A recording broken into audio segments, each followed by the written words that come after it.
हम और आप मरेंगे, वो नहीं मरेंगे। दुनिया के सबसे ज्यादा सिक्योर प्लेस व्हाइट हाउस, सबसे ज्यादा सिक्योरिटी वाला घर व्हाइट हाउस।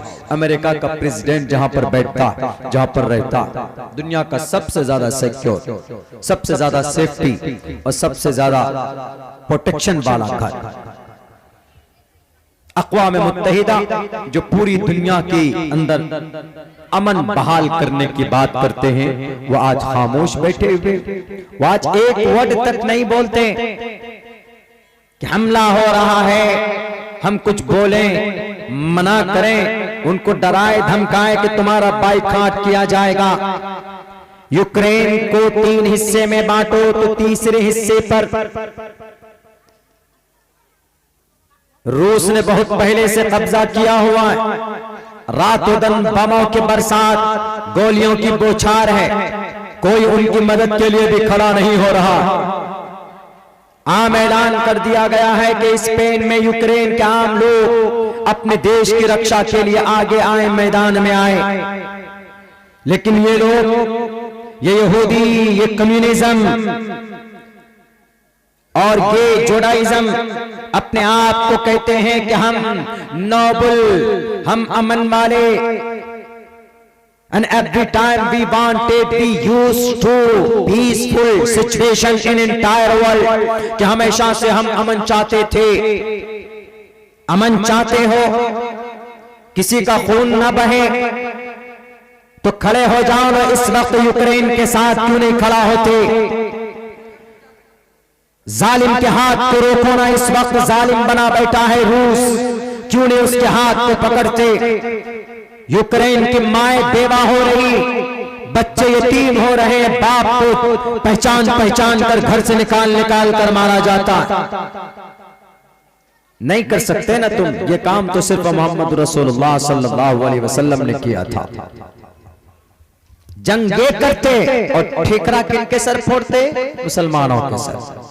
अरे मुसलमानों की ये तंजीम इतनी मजबूत, मुसलमानों का ये संगठन इतना मजबूत, इस संगठन ने वहां पर बम ब्लास्ट की जिम्मेदारी ले ली। मुसलमानों के इस संगठन में इतनी सरगर्मियां चल रही थी, वहां पर ये हो रहा था, वहां पर AK-47 बनाया जा रहा था, वहां पर बमों की ट्रेनिंग दी जा रही थी, तलवार चलाने की ट्रेनिंग दी जा रही थी। ये सारी बातें फोर्स एकदम बिल्कुल बेतुकी बात है। तारीख जानती है कि जब रूस सुपर पावर बना, ताकतवर मुल्क था, तो रूस को तोड़ने के लिए अमेरिका के पास कोई ताकत नहीं थी। तो अमेरिका ने साउथ अफ्रीका से एक जवान को, एक मालदार घर के एक जवान को, एक साइंटिस्ट को उठाया जिनका नाम ओसामा बिन लादेन, उसको लाकर अमेरिका में बसाया और 8,000 मिलियन हथियार दिए, 7,000 मिलियन पैसे दिए, बिलियन पैसे दिए, डॉलर दिए उनको, और ये कहा कि तुम अपने बीच में जिहादियों को पैदा करो। तुम्हारे मजहब में जिहाद करना तो अच्छी बात है, तुम्हारे मजहब में अगर जिहाद करोगे तो तुमको जन्नत मिलेगी, यह अकीदा तुम्हारे कुरान का, तुम्हारे शरीयत का है। तुम अपने इसी कुरान के अकीदे के मुताबिक मासूम नौजवानों को बुला करके लाओ और अपने मदरसे के अंदर, मसनूई मदरसे के अंदर, वो कोई कुरान पढ़ाने का मदरसा नहीं, वो कोई अहादीस के ऊपर तहकीक करने का कोई मदरसा नहीं था, वो अस्माए रिजाल के ऊपर बहस करने का कोई मदरसा नहीं था, वो सूद की हुर्मत को बयान करने के लिए कोई मदरसा नहीं था, वो नबी पाक अलैहिस्सलाम की पूरी जिंदगी, 63 साल जिंदगी की हकाइक को बयान करने वाला कोई मदरसा नहीं था, बल्कि अमेरिका ने बनाया था, बसाया था सिर्फ इसलिए कि हम रूस के नाक में नकेल डाले, हम सोवियत यूनियन के टुकड़े कर देंगे। अमेरिका की इस चाल की वजह से ओसामा बिन लादेन को वहां पर बुलाया जाता है और कहा जाता है कि तुम जिहाद की ट्रेनिंग दो। जब कुछ नौजवान लड़ाकू और लड़ने वाले तलवारबाज AK-47 चलाने वाले हुए तो उनको लड़ाने के लिए भेज दिया गया।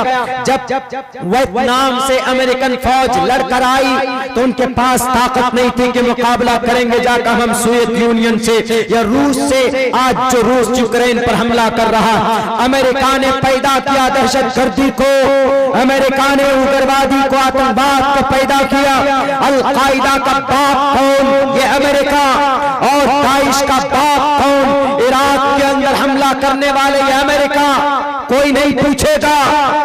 सबसे पहला आतंकवाद को पैदा करने वाला इस धरती के ऊपर कोई है तो उसका नाम अमेरिका है, उसका नाम United state of America, USA, जिनको बड़े शान से नाम लिया जाता है, यूनाइटेड स्टेट ऑफ अमेरिका। ये नहीं देखता कि सबसे पहले अमेरिका ने दहशतगर्दी को जन्म दिया। ओसामा बिन लादेन पैदा हुआ, गए, लड़े, रूस के टुकड़े कर दिया उन्होंने। ताकत थी, हथियार थे, किनके इशारे पर? अमेरिका के इशारे पर। लेकिन जब दोस्ती टूट गई तो अमेरिका, जब काम निकल गया अमेरिका का, तो अमेरिका ने सबसे पहले दहशतगर्दी का, अब इनको खुली चुनौती हो गई अमेरिका को कि अब इस तंजीम को कैसे बैंड करें, इस तंजीम को जो हमने बनाई। तो उन्होंने फौरन पेंटागन पे हमले कराए। 9/11 में, 9/11 सन 2001 में हमला कराया और कराने के बाद सारी साजिश और सारा इल्जाम किस पे थोप दिया? Osama bin Laden. उनको पहले इस्तेमाल किया, काम निकल गया तो लात मार। 9/11 से पहले इस्लामिक टेररिस्ट का नाम इस्तेमाल नहीं होता था। 9/11 के बाद टेररिस्ट का को जोड़ दिया, किससे? इस्लाम से जोड़ दिया। उस वक्त से इस्लामिक टेररिज्म, अल-कायदा से अपने आप को अलग कर लिया। कौन? अमेरिका ने। अब अल-कायदा एक दहशतगर्द तंजीम बन गया। जब काम लेना था तो इसका आईबी, इसका एलटीटी, इसका लड़ाकू, हीरो, और जब काम निकल गया तो हम आपको पहचानते नहीं, बेवफा बन गए। तो सबसे पहला दहशतगर्दी को जन्म लेने वाला कौन? अमेरिका। दुनिया जानती इस बात, लेकिन किसी को उस पर मुकदमा चलाने की हिम्मत है? नहीं चलाएगा। क्यों? Super power. और सारी जिम्मेदारी किस पे ठोकते हैं लाके? मोहम्मद रसूलुल्लाह पे। ओसामा बिन लादेन दहशतगर्द। ओसामा बिन लादेन कौन? टोपी और दाढ़ी वाला, टोपी और दाढ़ी वाला। और टोपी और दाढ़ी वाला किनसे लिंक्ड है?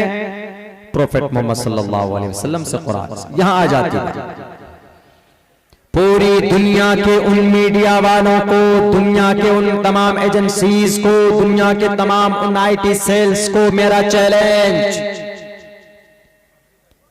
कि तुम दिखा दो कुरान में, अहादीस में कहां पर दहशतगर्द, कहां पर तशद्दुद, कहां पर जुल्म ज़्यादती का ऑर्डर है। तुम दिखा दो, मैं कुरेद कर उन औरात को, कुरेद कर उन अल्फाज को, उन हुरूफ को मैं कुरेद कर निकाल कर फेंक दूंगा। लेकिन वलन तफालू, तुम कयामत तक ऐसा नहीं कर सकते। क्यों? क्योंकि कुरान में है ही नहीं, कहीं पर दहशतगर्दी की तालीम कहीं पर नहीं है। बल्कि कुरान करीम जिन पर नाजिल किया गया उन पर दहशतगर्दी की गई, उन पर जुल्म ज़्यादती की गई। मोहम्मद रसूलुल्लाह ने किसी पर जुल्म ज़्यादती नहीं की, आपके सहाबा ने किसी के ऊपर जुल्म ज़्यादती नहीं की। अगर कोई बोलता है 100% they completely don't know about that and about the last prophet Muhammad sallallahu alaihi wasallam. The prophet Muhammad sallallahu alaihi wasallam was the self-denial, modesty, kindness, and he was a sign of modesty in the world. The guidance of the last prophet Muhammad sallallahu alaihi wasallam, it is a sign and proof and to be succeeded in the world. आप अलैहिस्सलाम की जिंदगी कामयाबी की दलील अगर कोई इल्जाम लगाता है तो यकीनन वो नहीं जानता। आप अलैहिस्सलातु वस्सलाम की नबुव्वत से पहले की जिंदगी देख लीजिए ना, बहुत लोग बोलते हैं कि नहीं, हम जो इल्जाम लगा रहे हैं आपके मोहम्मद रसूलुल्लाह पर, वो नबूवत से पहले की जो 40 साल की जिंदगी है, हम उस पर एतराज करते हैं मोहम्मद रसूलुल्लाह की जिंदगी पर, क्योंकि तब तो नबी नहीं थे। तब हमारे सारे एतराजात बिल्कुल फिर बैठते। हमने कहा कि तुमको शायद ये भी मालूम नहीं कि मोहम्मद रसूलुल्लाह की जितनी अमन वाली और जितनी फॉलोएबल जिंदगी नबूवत के बाद की है, तो उससे पहले भी मोहम्मद रसूलुल्लाह की जिंदगी के अंदर अमन और शांति था और as-सादिक और अमीन का खिताब दिया गया था।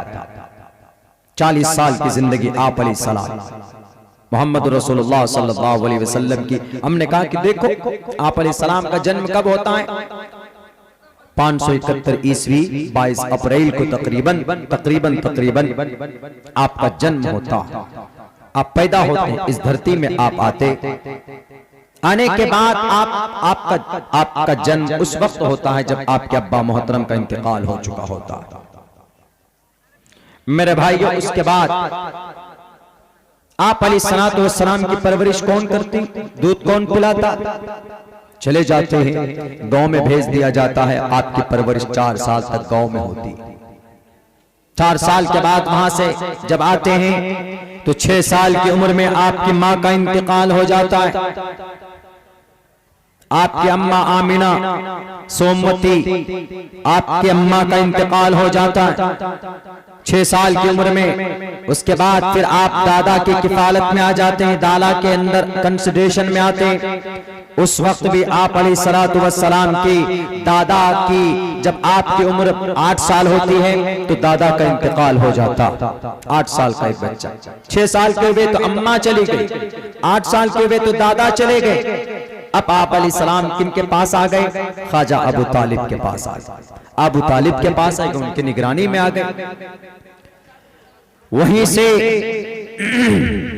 आप अलैहिस्सलाम थोड़े आगे बढ़ते। 15 साल की उम्र होती है तो एक जंग होती है वहां पर काबतुल्लाह में, कबीले कुरैश में और कबीले बनु कैस में, तकरीबन जिसको जंग फिजार कहा जाता है। आप उसमें शरीक होते हैं 15 साल की उम्र। और आप अलैहिस्सलातु वस्सलाम ने बकरियां चराई है। बुखारी की रिवायत है, मा मिन रसूल इल्ला वक़द वरल गनम, कोई नबी और रसूल ऐसा नहीं गुजरा कि जिसने अपनी जिंदगी के अंदर बकरियां ना चराई हो।